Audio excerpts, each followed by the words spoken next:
Yes, y'all. Welcome into another episode of the Dumb Marks Podcast, episode 198. We're the best podcast. It's your boys' favorite Saturday brunch bunch back at it again. Gentlemen, how we living? How we feeling? Doing good. Doing good. Doing How's good. that week? Life is great. Life is fantastic. Good to have No, our we didn't fourth get back. that far. You know, he was off playing college all week. Did you Yeah, enjoy it? how's the animosity between you two? Is it still real? Like that's extra workload. Jay don't like work to begin No, with. he's coming back to Extra none. He's coming back to workload? easy work. He's coming back to easy work. I held I'm it coming down. back to bullshit. I know I'm coming back. To Oh, you are. You are. I know I'm coming back. Not on my behalf, but you are. You're coming back. Oh, I know I am. Was Donald just peppering you with like season updates throughout the week as he was going through? Like, No, hey, I just won another Big Ten title. Oh, no, he didn't know they won the Blitnikoff, the Maxwell, the Thorpe, also walk-on quarterback. I ain't that good at the game. Trust me. No, he My texted first me. I man, finally got my D together. I finally got my defense together, and I'm here struggling still. So man, I got waxed my first dynasty game by Ohio State. I never felt so bad in my life before, so I had to hit that quick reset. I'm like, I can't have this happen. I looked at download it yesterday, right? And I went into it, and it gives you 10 hours of trial play, right? If you want it before you buy it. And I was going through watching the highlights and reading stuff, how they give you the breakdown of the game on the PlayStation Store and all that. And I was like, you know what? I ain't got time for all this right now. So just gonna let it be still. Because man, some of this stuff, like people are getting text messages on their phone talking about, hey, if they're in this quarter's coverage and the safety does this and the linebacker shifts there, who's the hot route? And it's like, yo, am I getting put on probation already? Like, is coach about to kick me out? I'm on Google looking for the answers. I'm on Reddit. I'm not failing that test. No, sir. Yeah, that's you lose trust. That's crazy. Yeah, it's like on the dynasty, like my recruiting is longer than the games. That's how in depth the recruiting is. I'm like, my gosh, it's like I can't even play the games. I gotta do this with my recruit. I gotta do that. I gotta sway him with some NIL money and all this. You're actually doing the work. You're doing the work. You paid $100 for a job that gives you no money. That's no different than starting down. What is it? The Road to Glory. Road to Glory. You starting that as an underdog. You're not seeing the field till year 3, so you're just doing practices and answering questions. Yo, those are some of my favorite In clips. year 3 or actual year 3 of playing the game? Actually, year 3 of playing the game. That's how much we struggle. Those are some of my favorite clips because they just be sitting there bored out their mind, and then they get in for one snap, and it's like, oh, I'm in the game, and then like the quarterback will take it and throw it away, and they were a wide receiver that ran a fly route, and now they got pulled out of the game. That's it, one play. They're making this shit too early. I seen a video of some dude. He was a 5-star at Michigan as a quarterback. He was like, I'm gonna cook. Got nothing but handoffs.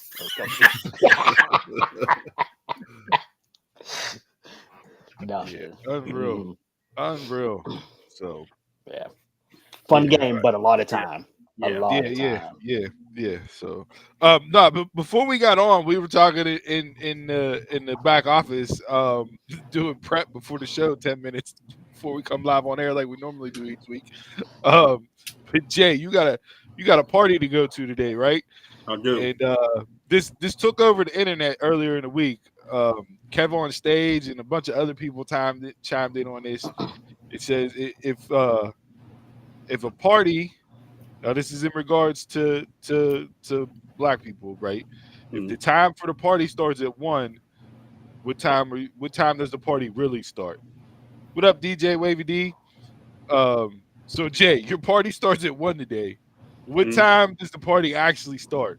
It's gonna start at 1. So it's a lying. You're lying. It's a baptism and it's a baptism and a birthday party. So they got to get baptized first. Yeah. So you know the preacher's showing up with the water late. So that's not even start there. Not even start there. It's Catholic. Okay, so a priest is showing. Maybe So it's going to be on time. It's going to be on time. Nah, I'm Chris, late. not Chris. You grew up in a Catholic church. You know, mass be taking mad long for no reason. Unless you had Father Frank back in the day, and he had you in and out in 37 minutes. You was going past an hour. Let's keep it real. It's pretty legit. Like, you know, hour mass, and then like give them like 10 minutes to set up for the baptism. Okay, now that's a reasonable response. If the time is 1, the actual party starts at 3. Mm-hmm. So okay, so is the baptism at the church or is it at? It's at the park. We go mobile. I've never heard that before for Catholic. I don't know. I don't know if it's Catholic. Oh, okay. It's a mixed affair. We go mobile. Well, mixed affairs are my specialty, so I can tell you right now. This party's not starting at 1. They're about starting be at out 1. there in the sun in a sweatsuit baking till at least 4:15. No. At least 4:15. You're gonna drink about 4 or 5 bottles of water before the first hamburger hot dogs come up off the grill. This party is literally blocks from my house. I could walk. I'm not going to. I could walk to it. And just check it out. Walk ahead and tell me. Text me if it's going on. Hey, life happens, DJ. Just glad you came back. Man. That's all. That's all.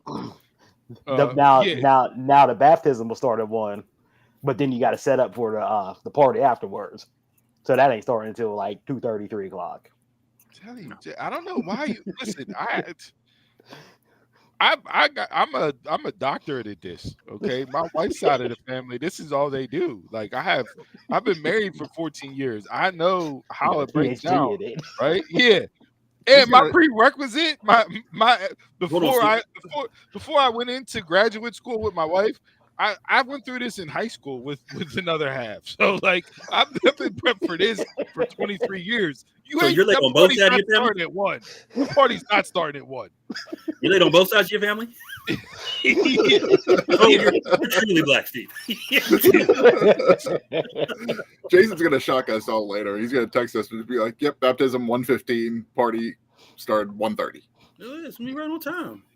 1:30 ain't 1 o'clock. No Catholic priest in the world going through that baptism in 15 minutes. Look, this is all hearsay. I get by ear. I don't pay attention to the text, so it could be at 12, and I don't know. So if it's a baptism, where's the big tub coming from? Is it mobile? The big tub. That's what Jason has to be there early for. He's gonna blow it up. It's a big tub. It's a baby. You ain't dipping a baby, dude. Yeah, like I said, no, a big tub. I seen adults go in tubs, like hot tubs of water for baptism. But it's a baby. We're not dipping no food. I was like, put the swimmies on her and throw her in. You ain't going down to the mall? Man, don't even go to church. Tell me about church. Oh, that's hilarious. Yeah, that's hilarious. Well, yeah, we're gonna need updates. We're gonna need a text message sent over in the group chat for the actual kickoff time, and we may need a second and third person verifier to make sure you ain't bullshitting on the time you actually send over. So, yeah. Now, what are you guys up to the rest of the day? Just want to head over to the park? Yeah, man, I'm down for a walk. I'll put on my schedule. Walk over. Boys, you go for a walk. Just walk on by. What are you doing here? Fancy seeing you guys here. Oh, that's tremendous. Tremendous. All right. Well, Jay got that going on. Chris, Don, you guys got anything going on over the weekend? Then Deadpool weekend, man. Deadpool weekend. No, just back from vacay, just into the college. I saw Deadpool on Thursday, the first showing that they showed. Oh, you spoiled it. So No I didn't spoilers. I didn't spoil anything. Yeah, you said definitely, and already knows my dad. Wait, somebody died? I just gave 3 thumbs up. I was like, it's good. Jason's like, fuck it, he just ruined my weekend now. I never knew positivity would be treated as just because that's what Jason decided. Yeah, but he was at work and just knocked over the whole setup he had. 2 hours in, he had that build up ready to go, and then he saw Donald text and knocked it all over. Yeah. But it was good. It was good. That's all I'll say. It was good. Yeah, it's gonna be hard to stay off the internet and not get spoiled with something over the course of the next week because the way my kids are out of town, so to speak. So I gotta wait for them to come back, because they both want to go see it. So I have to dip, duck, dodge, and dive. Spoilers, recaps, breakdowns. I already think I got spoiled something, unfortunately.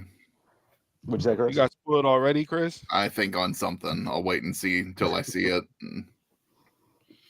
Yeah. Because you never know. People just say shit. All right. Enough intro. Let's get in the world of pro wrestling this week. You know how we normally do.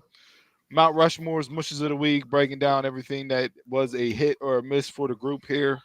Get into some other topics as we go throughout the show. Feel free to hit up in the comments who your Mount Rushmore and Mush of the Week was as well. We'll gladly take fan votes as well coming in on who they thought had the best and worst week. So, with that being said, before we jump in real quick, let's just talk about trolling on the internet, because the title of the show is "It's Real." And if you don't know what that's in reference to, you ain't gonna see it because he had to take it down. I got it. I snagged it. I immediately sent it over to the group chat because it's trolling done right. So Drew McIntyre posted a photo of him and Jack Perry this week, and titled it, captioned it, "It's real, ... Cry me a river," in regards to CM Punk. Hilarious troll job by Drew. I thought wrestlers for different companies ain't supposed to talk to each other.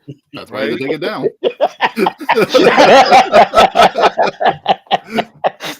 Yeah. But the internet will do what the internet does, and they immediately screen grabbed it and started photoshopping them two in a bunch of different situations. So that was great entertainment on my timeline throughout the week as well. Donald, what's the old saying? The enemy of my enemy is my friend. So there exactly. You go. So he had that. Another masterclass in trolling this week was done by Josh Alexander from TNA.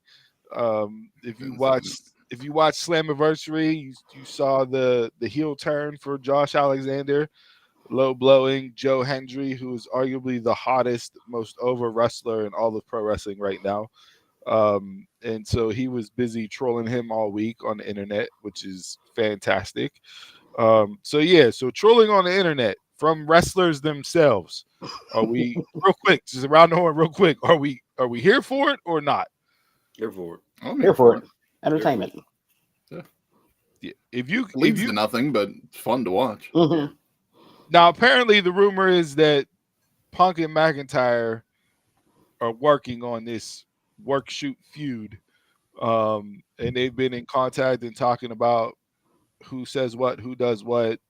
There was no hurt feelings about the post that Drew put up with Jack. Punk signed off on it, etc., etc. I don't know if I believe all that, right? Like, they definitely blurred the lines between how much hate they really have for each other in that particular feud. But if you could do it right, you can make it entertaining, and it feeds into storyline, which you guys are currently in across the board, then I'm here for it, and let's have at it. Mm-hmm. I'm sure that he probably gave the okay to do it, just because that's the way the business is. But, storyline, I'm hoping he said, "Fuck your feelings," and just posted it. I mean, MJF kind of did that with his troll, where, he put out a photo of him with the new American title that was branded on Dynamite, and said, I didn't forget what you Redcoats have done. So he's ramping up the USA flag bearer going into Wembley. So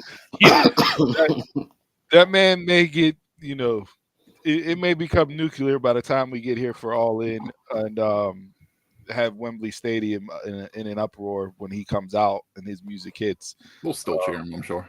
Of course. Yeah. Well, once the match starts, we'll get the Fight Forevers, and you guys got it, and it's the greatest match ever. Yeah. And all the other stuff. So yeah, nah. But wrestling, trolling wrestlers, if you can do it and it's done right, keep it up. Love every minute of it. Brings me entertainment throughout the week. So yeah, there's that. All right. Since we were on a high note with trolling, let's keep the positivity flowing before we dump on everybody with mushes. What do we got for Mount Rushmores this week? I'm gonna go, since Donna was off last week, we're gonna go counterclockwise and let the fourth man who came back into the fold this week give his Mount Rushmore to lead things off. All right, real short one, but I liked Jeff Jarrett talking to Danielson in the back room, saying, "Hey, I wanted to win the Owen Cup real bad, but when you won, I was proud to raise your hand and all that stuff. But you got to snap out of it. You got to get together. Sound like your retirement speech and all this stuff. There's a man on the other side who wants to get at you. You need to get at him. You know, giving him the push, giving him the edge."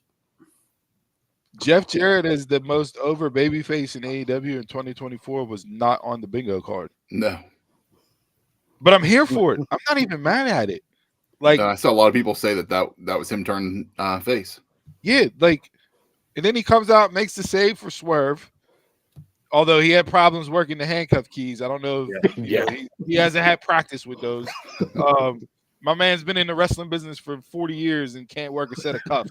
You know how many times they handcuff people in in Nashville, like back in the day. So yeah, we got to get that sorted out, right? But yeah, he came out, hit Cutler with the guitar. Rampage, if you watched the taped Rampage that was aired last night, again, face pop over, like building up with Hangman again.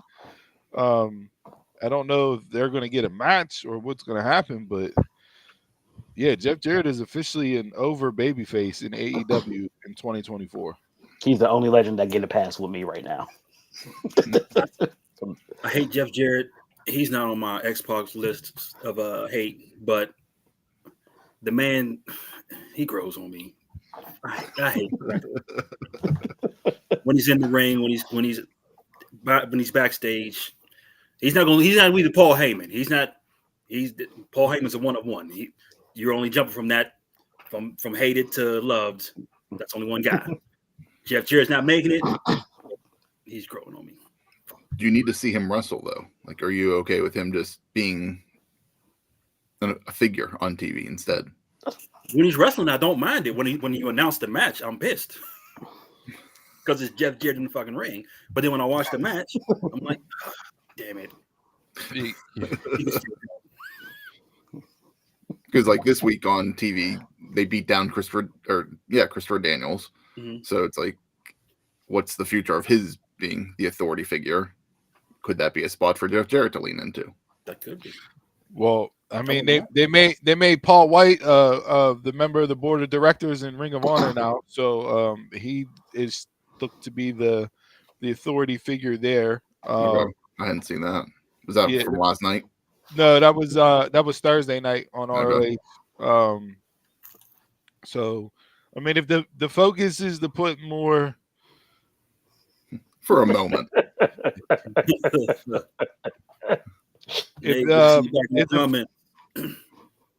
If the Nate the Great back in, that's what you just put up. But where was I going with this? Help me out. Official. What were we talking about? Jarrett. Jeff, maybe a authority figure. Oh yeah. Right, as authority figure. If the focus is going to be that we're actually going to put time and effort in the Ring of Honor, which is what Tony Khan has said. Like it's a hard pause. We're actually focusing on Ring of Honor now, and you're setting up. You have your authority figure with Paul White. Okay, cool. Not mad at it.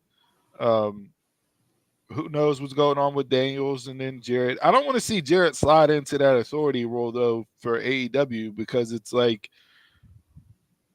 although it's rare that baby faces do it well, it's normally a heel gig. Mhm. Like Pierce and Aldis have done a great job of keeping it neutral. Yeah. They're not really, they don't lean one way or the other. They've been really good at being neutral. But normally that's a heel gimmick. It's a heel job. You know, when's the last time we had a true babyface 40 figure? Teddy Long? Daniel Ryan. That's probably Yeah. the last face. So yeah, I don't need Jarrett in that. I mean, to oppose the EVPs and you got banter back and forth there, okay, I can see it, but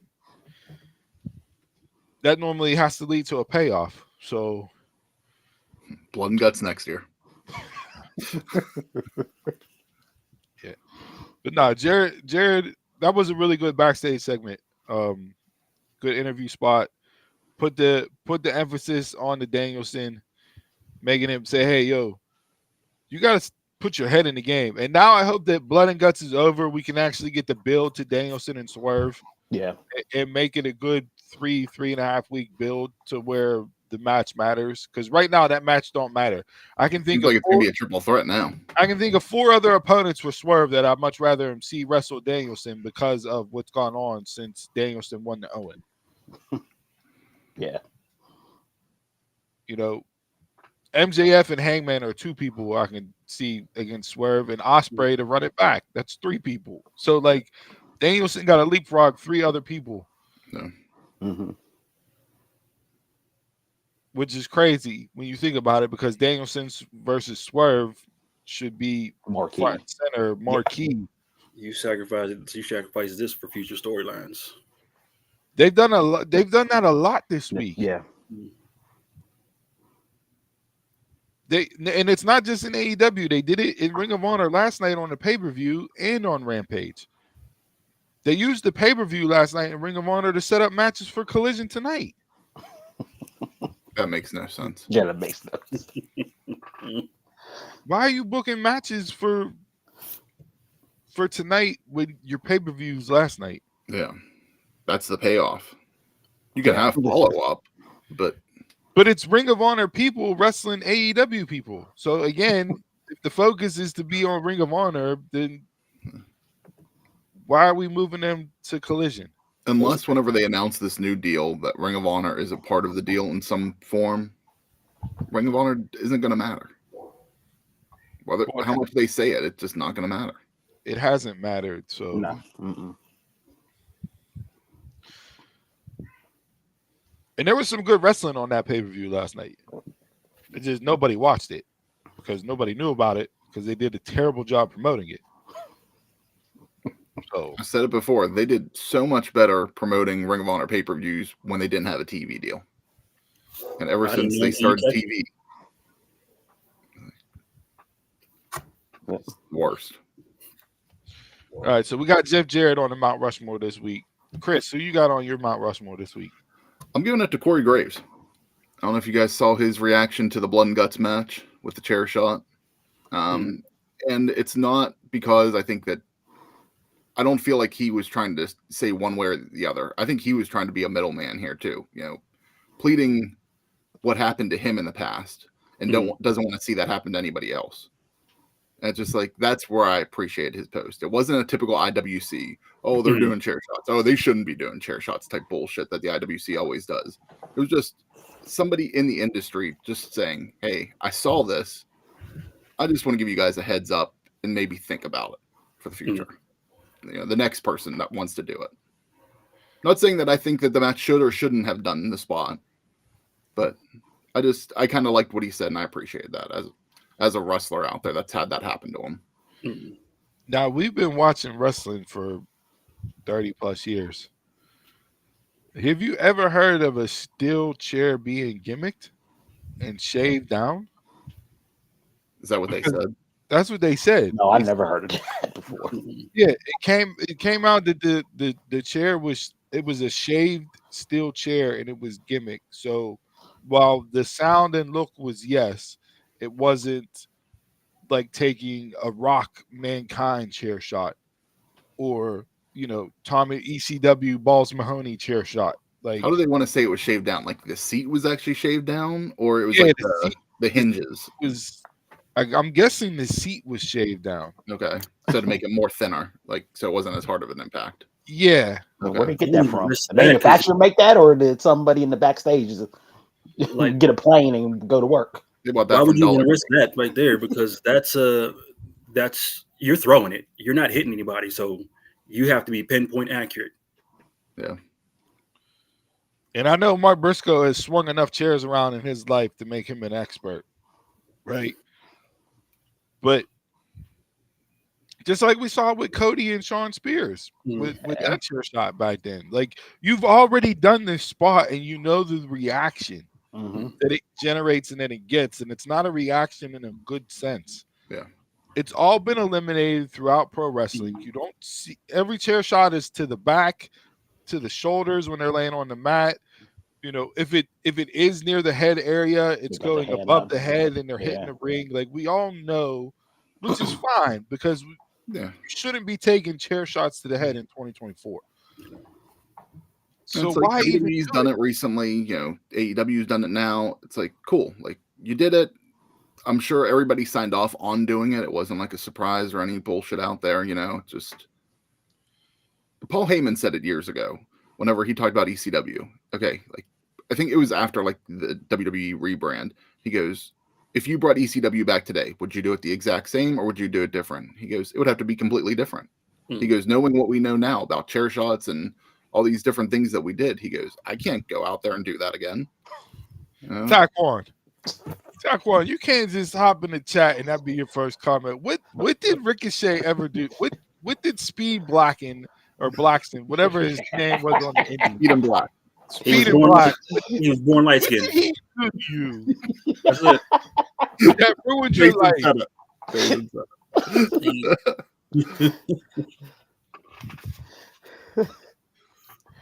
Yeah, I mean, look, was Graves right in what he said? Absolutely. I mean, the man lost his career because of concussions and chair shots. Has he the past couple of years is that he's been cleared again, but I'm cool with Graves doing what he does. Yeah. It was the response to tweet was tasteful and it wasn't taking shots. It wasn't burying the other company. It wasn't doing all that. And how much do you see that on social media in wrestling? Right. Really? Yeah. So fine with that. But my bigger question to you is that was your Mount Rushmore for the entire week in pro wrestling? Oh, it is a shit week. Oh yeah, I agree with you. I would agree with you, Chris. Yeah. It was bad. All right. Because my Mount Rushmore going to be no better. What you got, Jay? Mine is that 3-on-1 NXT match. Axiom and Frazer and Javon versus Rascalz. Rascalz, no. Miguel. Miguel. Wait. You're not recognizing Wesley and Zachary Wentz. You're not recognizing MSK. You're just immediately. That was a fun little match between the four. That was a fun little match. Wow. That hate is unbelievable.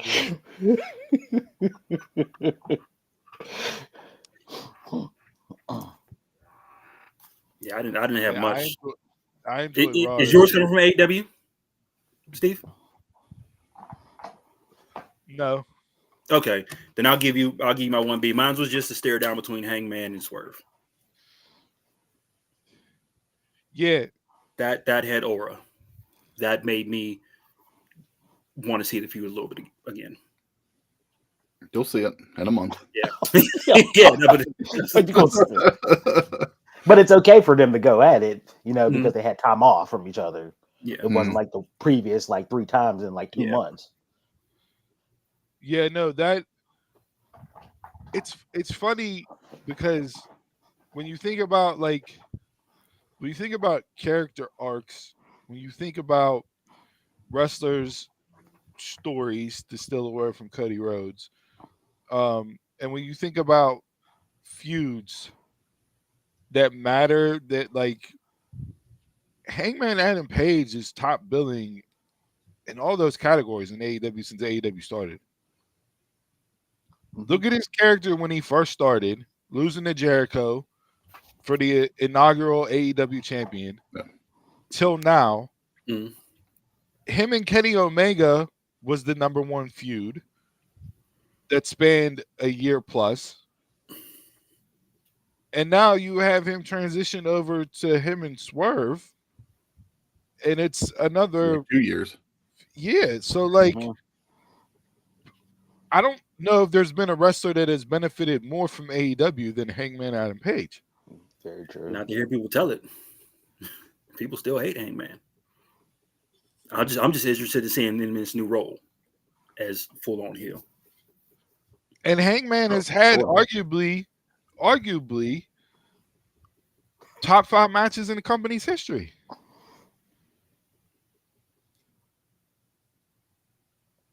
I mean, he's definitely had the moment in AEW history with the blood in the mouth with him and Swerve. You have him and Danielson in the Iron Man match. You have him and Omega, right? Even with him and Kenny as tag team, you have him and Omega as a tag team against the Bucks. Like, that match is arguably the top tag team match in AEW.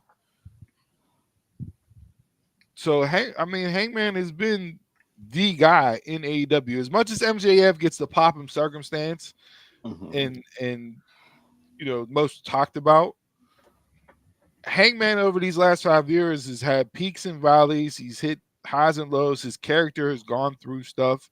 The stories and matches he's been in has got you invested in him, whether you loved him as a babyface or you hate him now that he turned heel. Yeah. That's what pro wrestling's about. There's not one other wrestler on that roster that has that resume that Hangman does. I'm a Hangman fan. I'm here for him. Yeah. So, yeah, I mean, was the face-off was good? Did it lose some luster because it took 10 minutes to get Swerve out of the handcuffs? Maybe. But I mean, once they got in the ring, you knew that the face-off was coming, and to meet in the middle and start throwing blows, like it immediately dropped everybody back in to go, okay, we need this again. Yeah. And Donald, like you said, it's because the time off, time away, not interacting with each other. But Hangman coming back with the same vitriol and hate that he had before he got suspended and left. So, and yeah, I mean, these days, listen, every wrestler is not going to be everybody's cup of tea. You like what you like. But that just, like, watching that match Wednesday night, it just made me think back over, like, the course of AEW. And it's like, who else? Nobody else has done in a professional wrestling setting what Hangman's character has done, and it's benefited him the most. So now we're not going to do this, Nate. Okay, I don't know about that, Nate. I'm here for it, but I don't know about that. Still running a gimmick that's have no payoff. We'll see. Hopefully, after this elite storyline's done, that changes. Yeah, back to Jungle Boy. My Mount Rushmore this week. Jungle Man. Yeah. Although after that chair shot, he should come out to the Jungle Boy theme and be, you know, back in time again.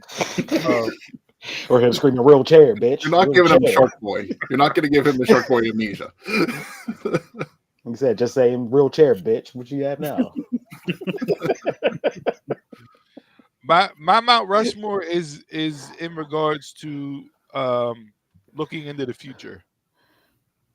So it was a shitty week of wrestling. No, because I had matches. Cleo got your back. No, I had matches. listen, the Diamante and Layla Hirsch match in Ring of Honor last night was absolutely tremendous. There was stuff from Slammiversary. Ali and Speedball Bailey match-wise was tremendous. So I had matches to put on there, but my Mount Rushmore is Kamille. Debuted this week in AEW, and I got into an argument on Twitter back and forth with people because I tweeted out, finally she debuted. We're like, oh no, she came back. She came back. She didn't debut. She came back, and they were sending screenshots of her and Layla Hirsch in the ring, and I was like, bro, she's all elite now. She was the NWA Women's Champion at the time. She wasn't an AEW wrestler. Yeah, just because she was in the company, just because she showed up for a spot doesn't mean that she's back. And by that sense, it's like, oh, so when Kane made his debut, that really wasn't Kane. That was just a return of Dr. Isaac Yankem, DDS, dressed in a new costume. / fake Diesel. Yeah, but no, mine's for Kamille. I love the pairing with her and Mercedes. I love her being a muscle for Mercedes. I love the interactions that them two can have. I don't need Kamille to speak. Go back to that NWA run with Nick Aldis when she was just the enforcer and she took everybody out. And let's move on and build her up and make her into the powerhouse that she is and can be.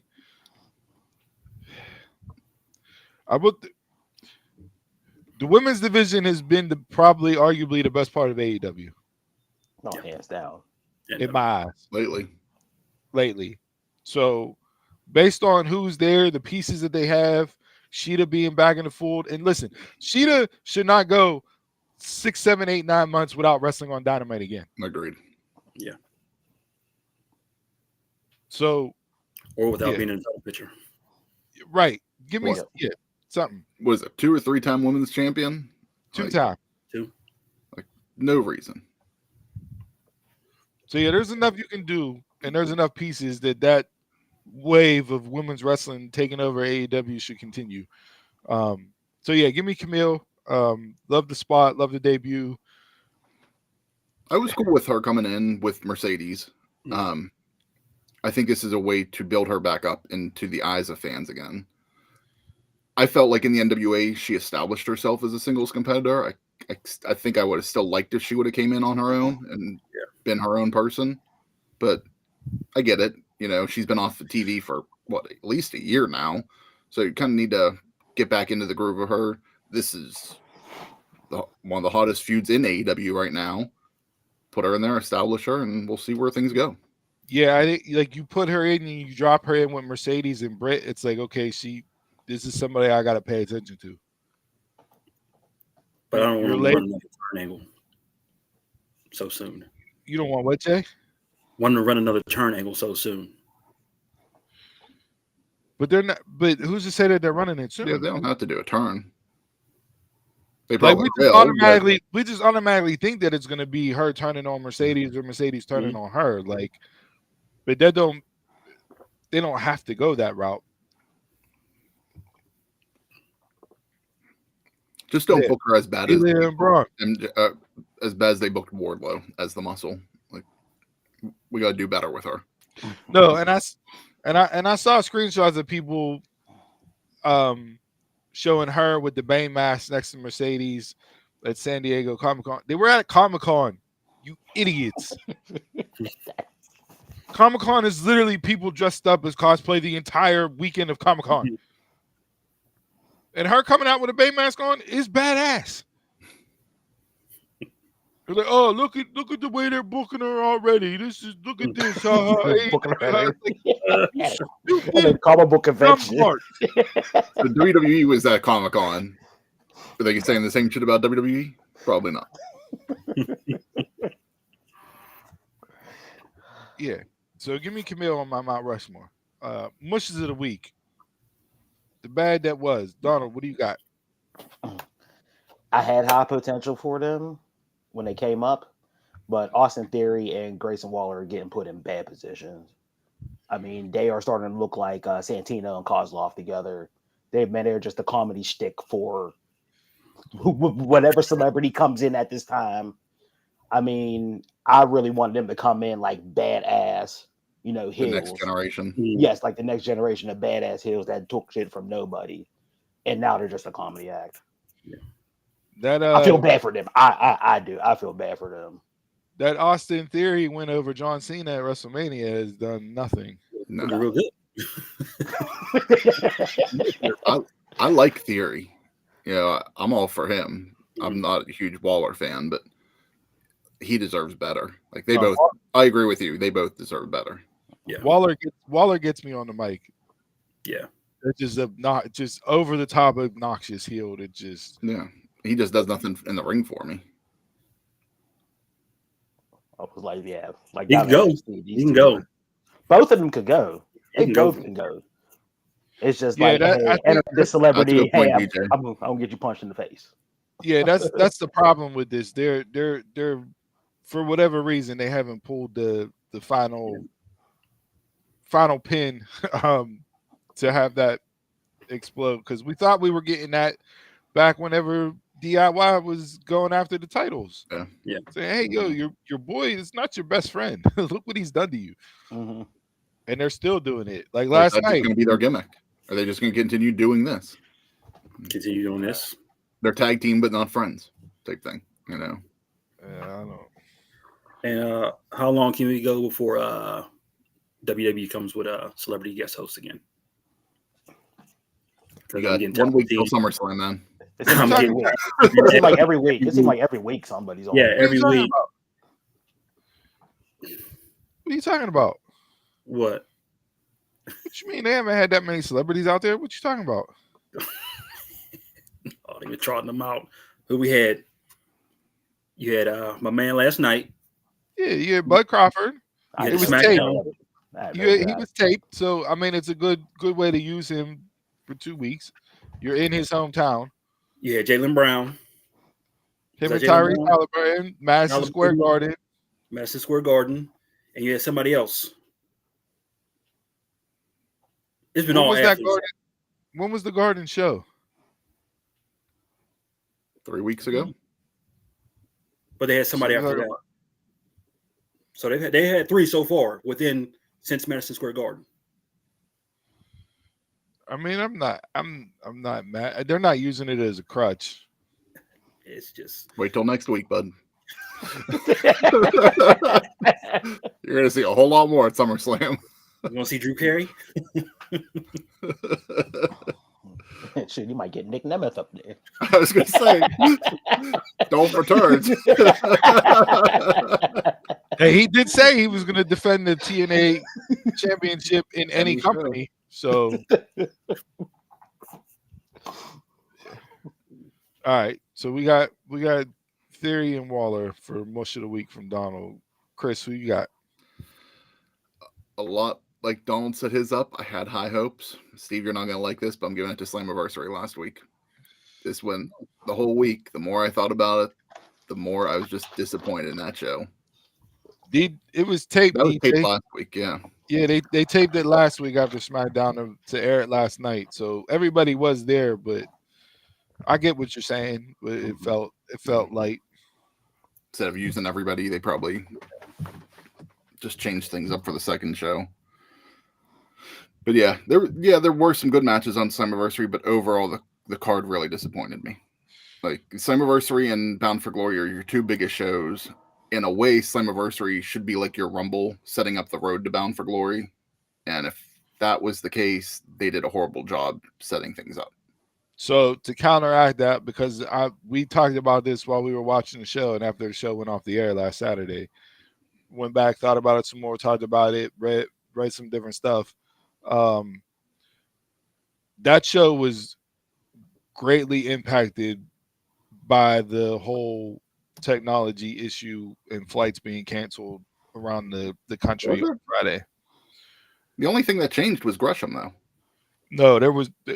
I mean, if there were surprises, that's one thing. That Mhm. all that I'm not even counting the surprises in there as saying it was a letdown. Like there was a couple good matches, but overall, like I felt the main event was very sloppy. Like I had, like we'll see how this plays out in the coming months, but that was just a train wreck of a match for me. And then I probably the only highlights I had would be Ali and Speedball, and I kind of found the Montreal street fight kind of fun, but I mean it was what it was. Like that was it. Those are the highlights for me from Slammiversary. Like as one of your two biggest shows of the year, it was a letdown. Yeah, I'm not praising it. I think I said if you're just looking from a wrestling standpoint on the show, I think I gave it a 3 out of 8 as far as 3 matches were really good.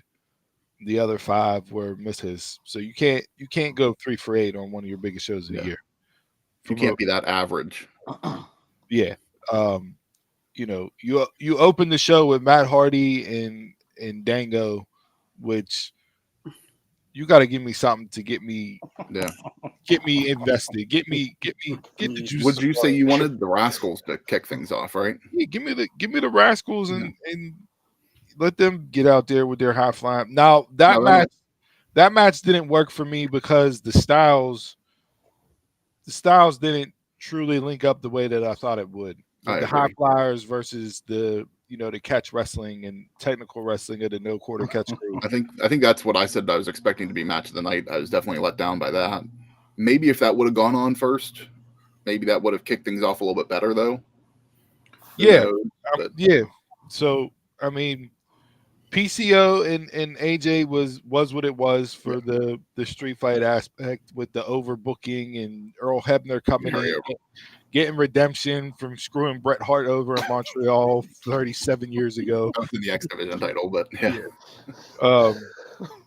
Yeah, I didn't need Earl Hebner, but yeah. So as a surprise or not surprise, I didn't need Earl Hebner.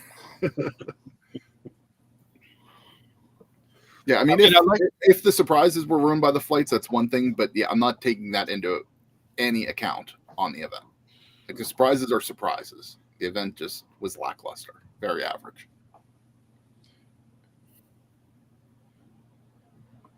I can't disagree. Like I said, it was a 3 for 8 card night for them. So I like the follow up on Thursday. Some of the stuff. If we're going with Ali versus Nemeth, next week. I'll take that.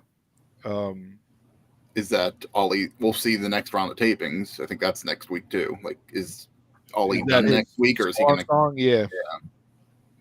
I hope he sticks around, but the way that just felt was that Ali's getting his title shot just to get a title shot, and he's out.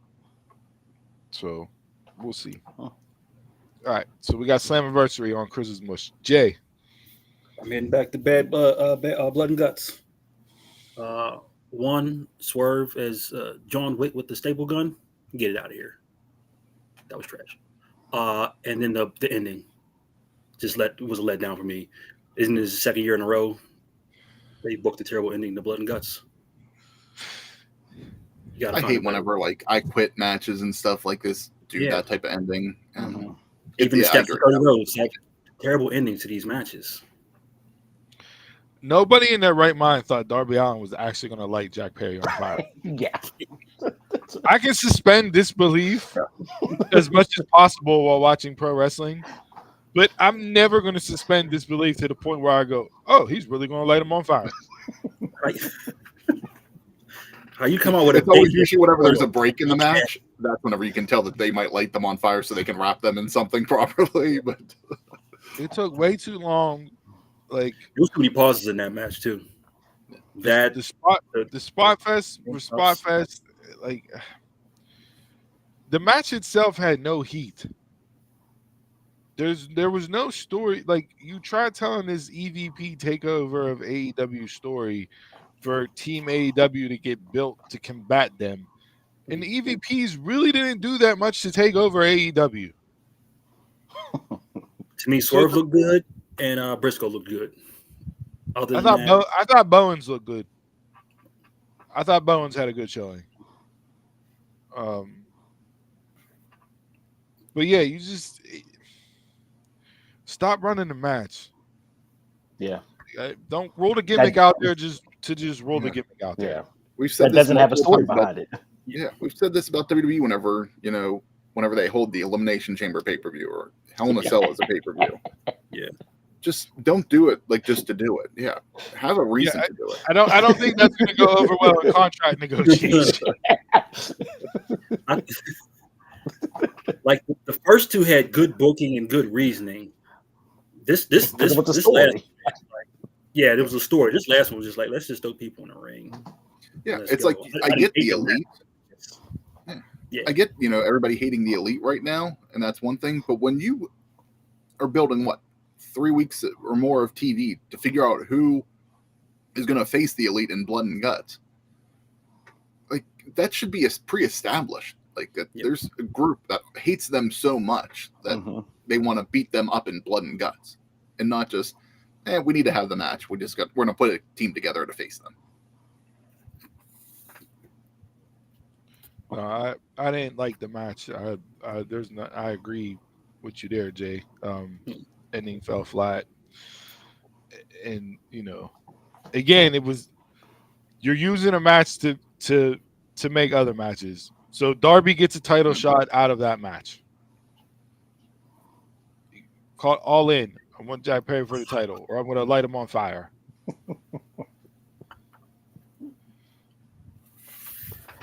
The only way to find that out, DJ, is if they actually split them up. Can't rap your way out of that one.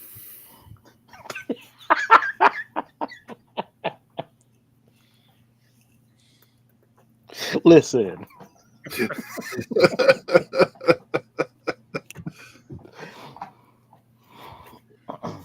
Steve, I will say, and here's the thing that to piggyback off of that, if you pay attention to their social media, the promo the Acclaim cut after the match, Bowens was the one cutting the promo, and it was a passionate, like you felt him, you connected with him. It was a fantastic promo, but it put out there on social media. So many times AEW does that with their best promos are just on social media.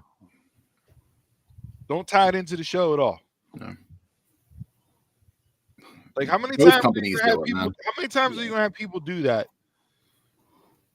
Where it's a negative and a detriment because it's not reaching the wide audience. Donald's quote: "If it ain't on TV, it's not canon." That's all shows. They're all doing it. Yeah, that's all entertainment.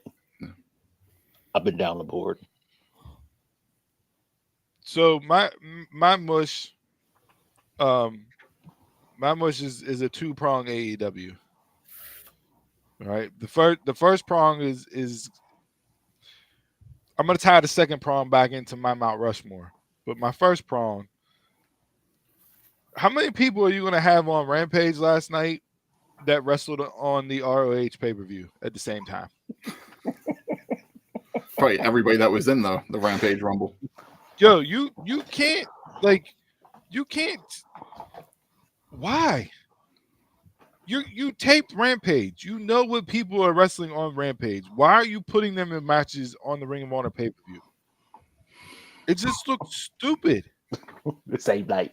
The same night at the same time. Like you texted out on Wednesday that we had 3 hours of AEW. That would have Rick Rude. Hey, Rick Rude did it, so we're already in the know. Yeah. We're already in the know. Like they just like fuck it. I didn't watch Rampage last night, but like you do the Royal Rampage match, and you have like 4 matches on the show. Like you could have that should be your focus of the show. Yeah, I'm not even going to get into the finish of that with Darby winning and getting a title shot at Grand Slam in September when you have All In. He's wrestling Jack Perry for the TNT title. And then you have All Out to be booked prior to Grand Slam in September. So not even going to touch on that. That alone could have been a much to the week. They've done that before, though. It's like your man got 3 first-round picks. Yeah, like they traded for Jimmy Garoppolo or Matt Stafford. And so the Rams gave away 3 first-round picks for Darby Allin. But it's no different whenever WWE holds the Rumble in January and then has Elimination Chamber and then Roadblock, having a couple events before Mania.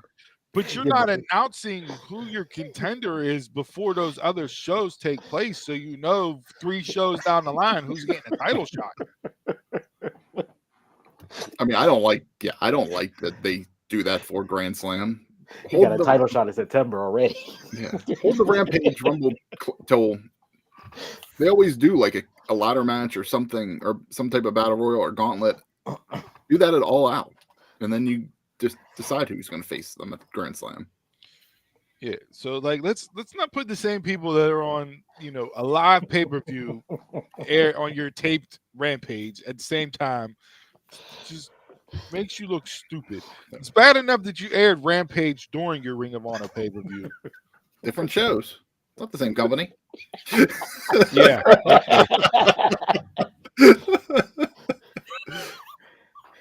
Compete with yourself. The disbelief.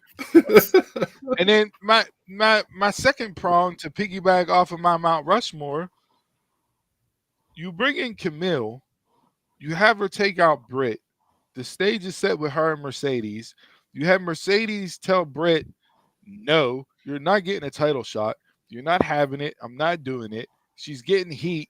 Mercedes shows up at Comic-Con while AEW panels up on stage talking to call out Britt, to drive the needle more into her that she's not getting a title shot.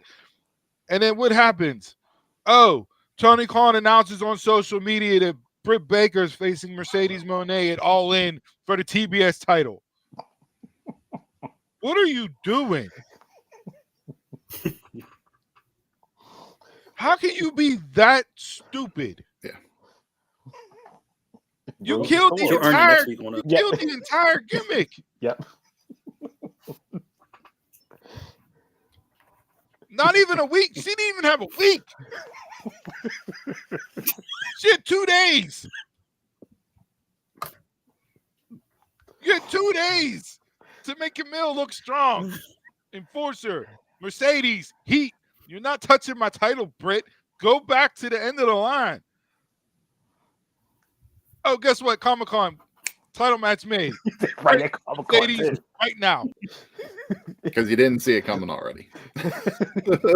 Right on the Comic-Con panel. On the panel. What the hell are you going to do for TV for the next 3.5 weeks? Buy this action figure. Your entire all-in card is built and set up before August even hits. We got Why plenty am I of going time. to watch Why am I going to watch Dynamite for the next 3 weeks until the pay-per-view comes? Yeah. Why? There's no point. I know the entire card. I know all the matches. I know who's wrestling who. What's the reason for me to turn in?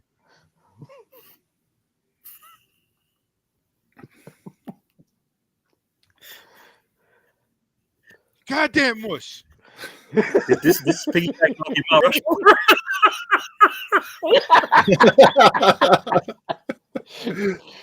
Kamille alone was the Mount Rushmore. The rest of the story. Oh, yeah. Again, the week was shit.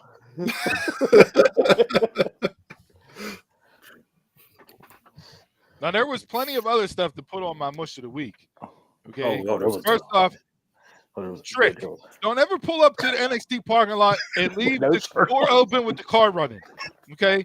Because that Mercedes is going to get stolen. Don't do that no more. Okay? Second off. And it was already glistening. His chest was already glistening coming out. I was like, what the It was left open so the valet could move the car, okay? That's what I do. That's what I do. He applied the turtle wax before he put the car in park. That's what I do. I just drive around with just a glistening ass chest. Yeah, just shirtless, just glistening. It's Florida, man. It's fucking hot. But then we baby oil on it.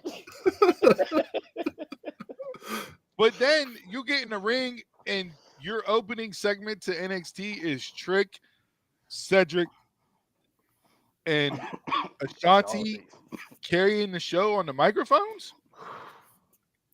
That was brutal Bob Evans right there. Yeah, I knew. The shits. Vic Joseph dressing up like JBL. They gotta go. Both of them gotta go.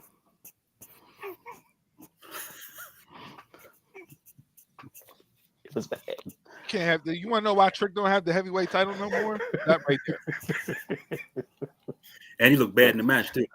Yes, he did.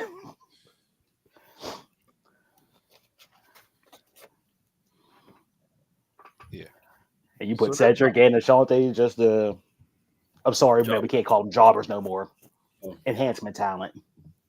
It was like you was enhancement talent on the main roster. Now you enhancement talent down on NXT. Just go. Yeah. I mean, hell, even the Hit Row line didn't get a pop. No. Why would it?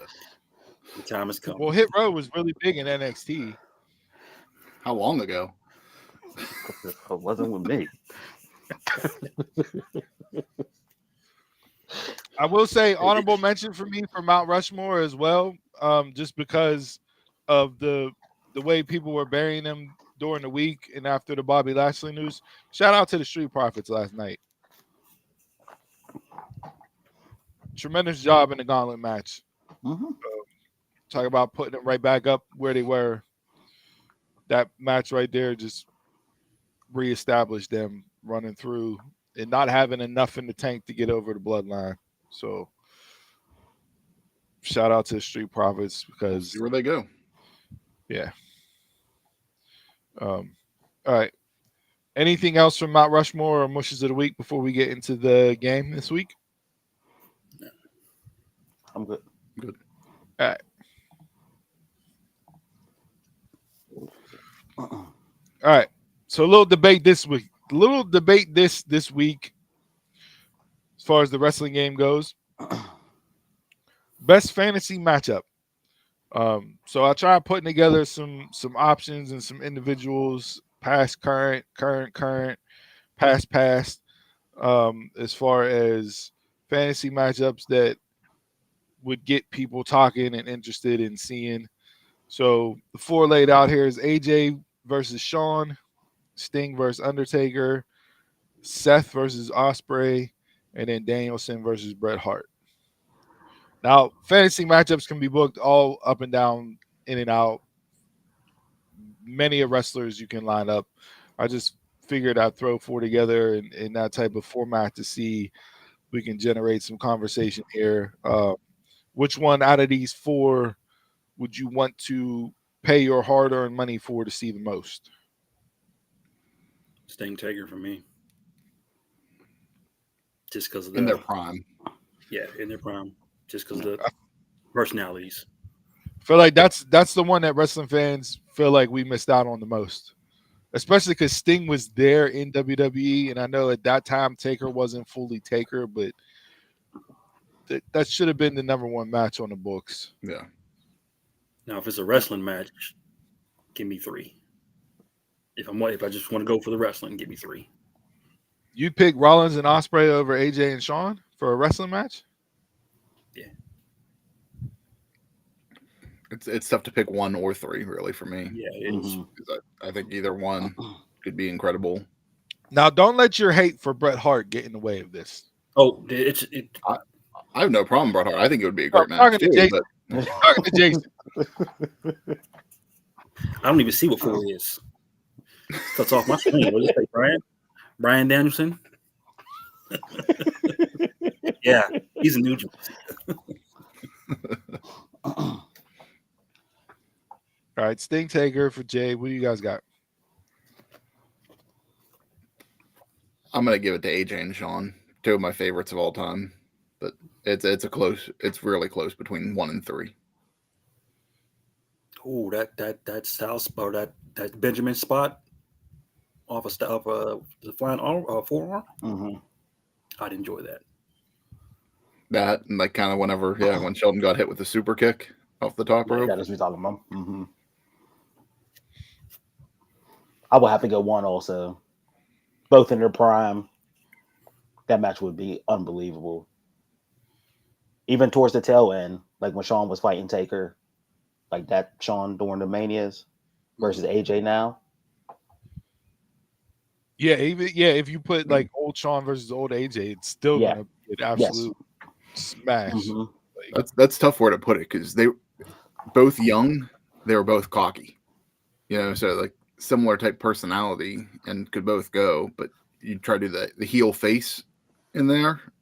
Yeah, I think maybe like WrestleMania 25 era Sean versus like 2002 AJ or something like that would be good.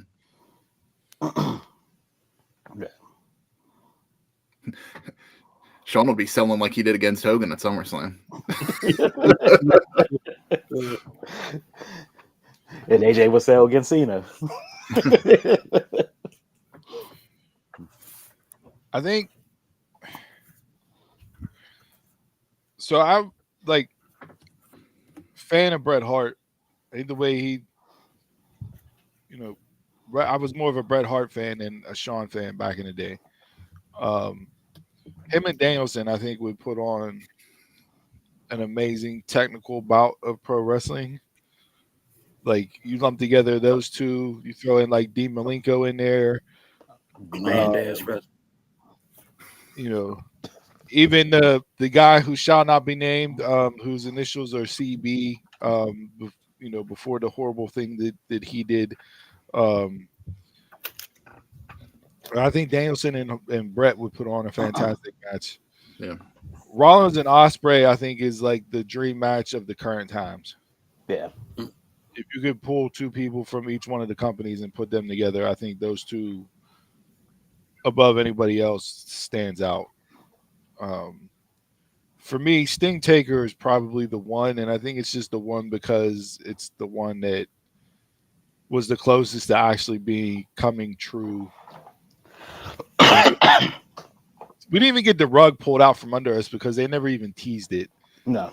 It just was fly by night. I think that the disappointment of knowing that it was Sting versus Hunter at that point at Mania, just because Hunter wanted to get himself in there, just completely shit on the potential matchup. Like that should have been the focus as soon as Sting came in. Taker Sting at Mania. Period. I'm here for you. Yeah. Could you imagine the build up with all the mind games and everything? Oh, two would play. And they didn't even have to do anything. They didn't even have to touch. You could have had a gong and Sting drop down from the rafters, and people would have lost their loads. We know they were going to do that, but yeah. So I'll go Sting Taker. So, any other fantasy matchups that you guys want to see booked? Hit us up in the comments or hit us up on social media. Let us know. And out of these four, which one are you most likely to pay your hard-earned money to and buy a ticket to go ahead and watch? DJ, before we get into quick hits, go ahead, Jay. Just off in-ring theatrics, I'd want to see Sean and Seth. That'd be good too.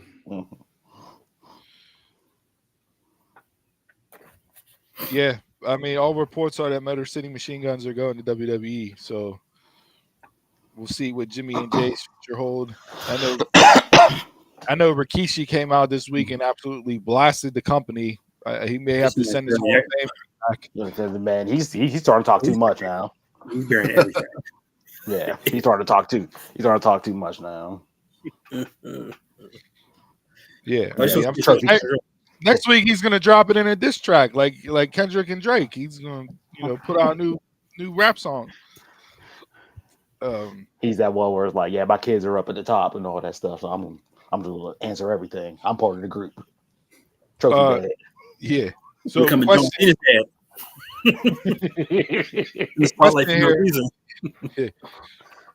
question here. MVP made some comments about Triple H. You guys see any credence in it, and what do you think, or do you think Triple H has any trouble booking black talent? So saw this with the announcements. MVP. I saw that a few weeks ago, even before the announcements. MVP being done. Bobby's contract not being renewed. Obviously, there was talks about them, Shelton, MVP, and Bobby getting the Hurt Business or some formation of the Hurt Business back together in another company, another promotion. The Hurt Business was was before the Hurt Business. MVP and Bobby already had that in TNA with Kenny King. So, TNA wouldn't be a bad spot to run that back in. I would actually love to see it in AEW and include Will Hobbs if you're going to go that route. Now, forming the Hurt Business back up with a different name, because I think WWE holds the rights to the Hurt Business. Yeah. So obviously, it would be a different name. What they call in TNA originally? Do you remember? Nah, I forget what it was in TNA.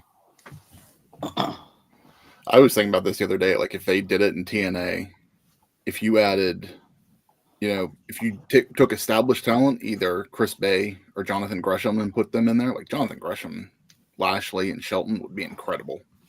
That'd be more dominating than what the system is right now. Yeah, well, given Gresham's current gimmick, I don't think that fits. Yeah. But I could say whenever Bobby would even come in. Yeah, like obviously it's speculation. I would love to see them go over to New Japan with it. That would be good too. Different. Shelton hasn't really done that. Shelton loved New Japan. He had nothing but high praises on his sit down with Chris Van Vliet about New Japan. He's had no talks with TNA as of New Japan love too. They love their groups. Yeah. MVPs MVP's wrestled in New Japan before. So he's been over there. Lashley, I think Lashley would absolutely be a star over there. Yeah. And then, whoever you want to get as a fourth member, or you just leave it as a trio and let MVP rock as the mouthpiece for those two. Mm-hmm. I'm perfectly fine with it. But back to the question, is there sleight of hand or negative booking towards black wrestlers in WWE by Triple H? I don't know. I'd have to sit down and really do a deep dive into it and think about it. But I mean,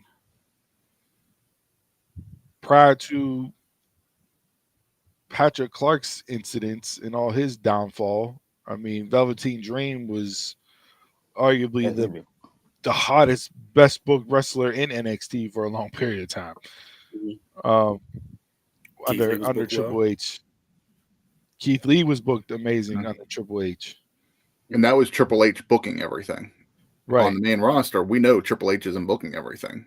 He has a team headed by Bruce Pritchard, that who essentially is. So it's like, is it a Triple H problem, or is it just maybe the writing team has a problem? And I think Lashley and MVP more than Lashley, I think there's history there with Hunter. Mm-hmm. And I don't think MVP and Hunter have had the best pass together. So, MVP was there whenever Hunter was on top. Mm-hmm. And we know take it for what you will as far as what Hunter did to get on top, stay on top, etc. So I think there's more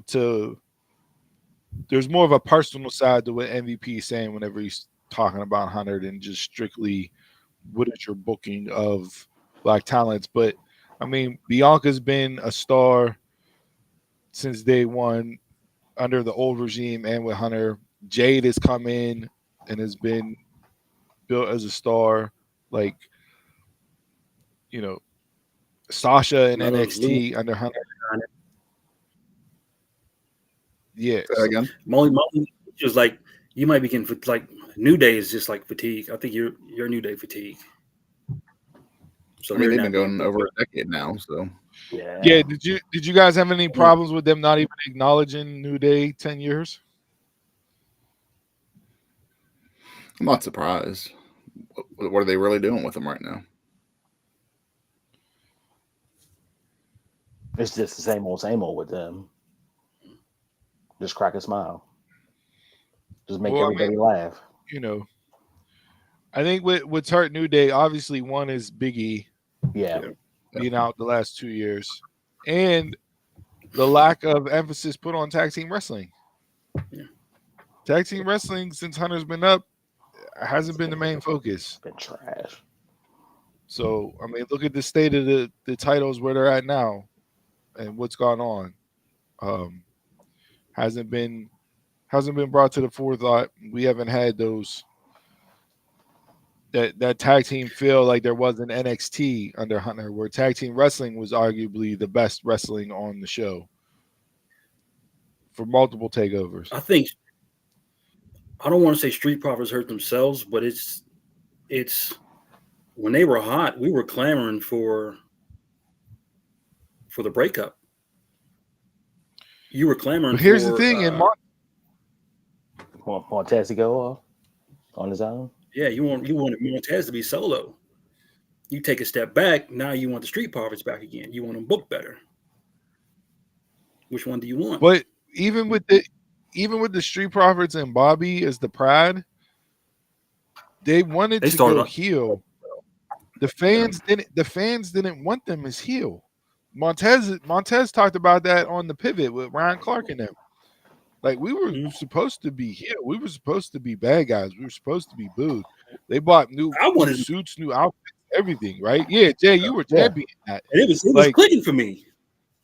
Yeah. But the fans shut that down, and they didn't boo them at all, no matter what they did. So it's like, all right, well, we can't keep fighting against the fans. It's not going to work. They don't want to boo us. Like, so they were caught in that nothing.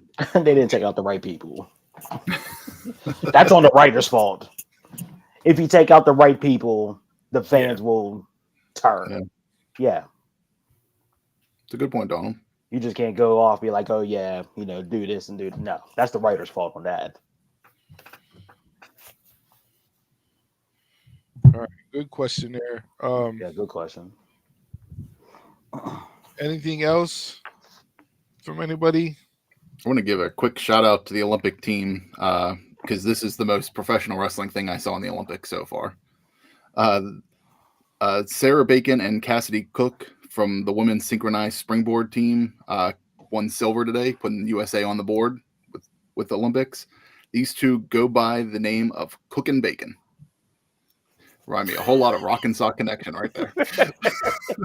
But good for them for getting the silver today and putting the USA on the board, and hopefully we have a really good Olympics this year. Well, they weren't off to a good start because that opening ceremony was probably the worst that I've ever saw. I shut it off after like 2 hours. I had a bunch of stuff, but I'll keep it short here with just one question to you guys. So Logan Paul currently is the third longest reigning U.S. champion under the WWE banner. He's at like 266 days, 267 days, and he's only had 2 title defenses. Is this a successful run with the U.S. title? He's entertained the hell out of me, so I'm cool. Yeah, I'm fine with it, but that's what happened when you put a part-timer with a title. Sure. And it plays with his persona. Goes with the persona. Does. I mean, I think LA Knight's going to win at SummerSlam. You said that for every match he's been in, man. He's just like you with Danielson about winning the Rumble every year. Yeah, he's getting the title at SummerSlam. He's going for it. I'm not. So, question there from DJ Wavy D. You guys still rocking with DeVille, Baszler, and Zoe Stark? I like the trio. I like the presentation of the three together. Is that what they're calling them? No, I love the memes. That's what everybody on the internet is calling them. The Shield, the Shield meme I've seen. That's one of my favorites. They were also Bang Bangs as a gang. Yeah. Hey. They go out there and just wreak havoc. I'm okay. Yeah, I'll be okay with them. Those three could do it. Yeah. I hope they give them that name. Couple other quick hitters. Sonya does, especially. Couple other quick hitters around the board. Congratulations to Blair Davenport and Riley Osborne, who got married yesterday. To Didn't know NXT is just a cesspool of love and couples right now. Like it's unbelievable. Like, so shout out to them. PWI rankings are starting to trickle out. We know we're getting ready to come down to the year end of stuff, but number one manager was Prince Nana. Number one color commentator was Nigel McGuinness. This manager list, I like this. Said Nana for a dance. Okay. The top five was Nana, Heyman, Stokely, Don Callis, and Saint Laurent from MLW. I can't wait till we do that episode.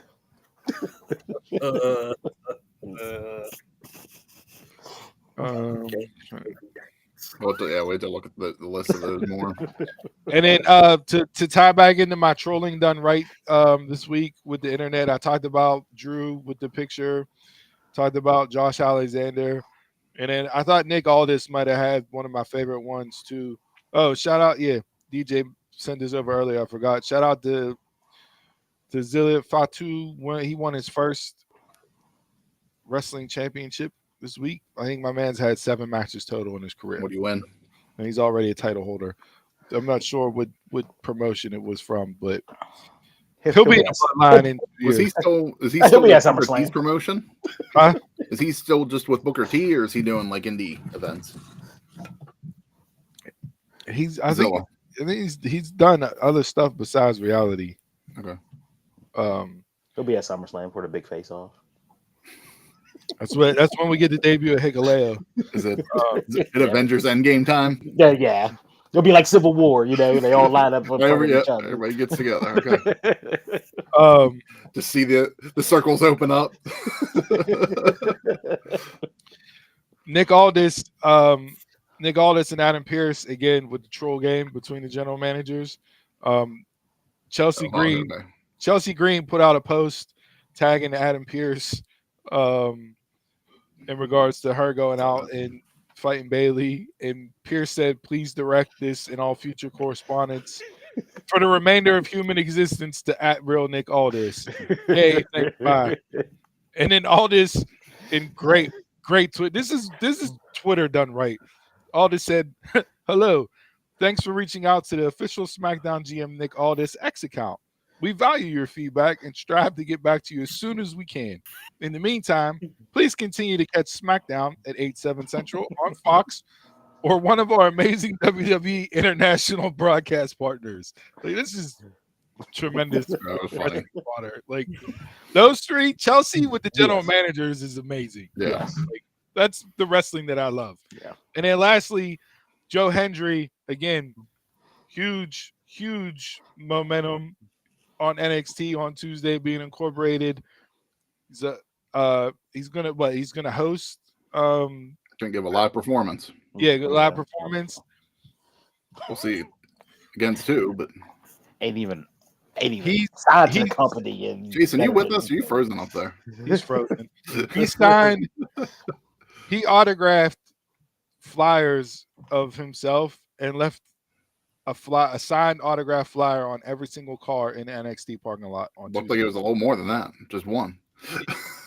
Yeah. So tremendous stuff from Joe Hendry there. All right. See how that goes this week. Yeah, that's all I got for quick hitters. Anybody got anything else? No, I'm good. There you go. Oh, one more. Tony Schiavone got inducted into the George Tragos Luthez Pro Wrestling Hall of Fame in Waterloo, Iowa this week as an announcer and a contributor to professional wrestling. He also got the Gordon Tolley Award. So shout out Schiavone. Man's been in the game a really long time here. Yes, he has. And then I'm going to foreshadow something. And I know it's not my week next week to host, but we got to get into the wrestling catfish that happened this week with Liv Morgan. It was Manti Te'o-esque. So I don't know if you guys saw it or paid attention to it. Mm-hmm. But we got to talk about that next week in the intro because Okay. I forgot about it, and we led the show with other things today. So yeah, but that's you want to Talk about whenever we talk about Liv Morgan next week. All right. Anything else? Nope. Send it All in. right. Thanks for tuning in to episode 198 of the Dumb Marks podcast. You know where you can find us each and every single Saturday live at 11 a.m. on YouTube, Facebook, and Twitch. Screw you, X, Elon Musk, jag off. Email the show at dumbmarkspod@gmail.com. Head on over to prowrestlingtees.com/dumbmarkspod. Get you some merch. Give you a live shout out on there. Taekwon, it's coming. Don't chime in. And then hit us up on all social medias at dumbmarkspod. As always, like and subscribe on YouTube and YouTube and Spotify. And then this week's quote of the week, just talking about stories and Cody Rhodes. Finish your story. Don't be afraid to start all over again. You may like your new story better. Don't be afraid to start all over again. You may like your new story better. And with that being said, I'm a Mark, you're a Mark, tell a Mark. Until next time, y'all can catch us around the way.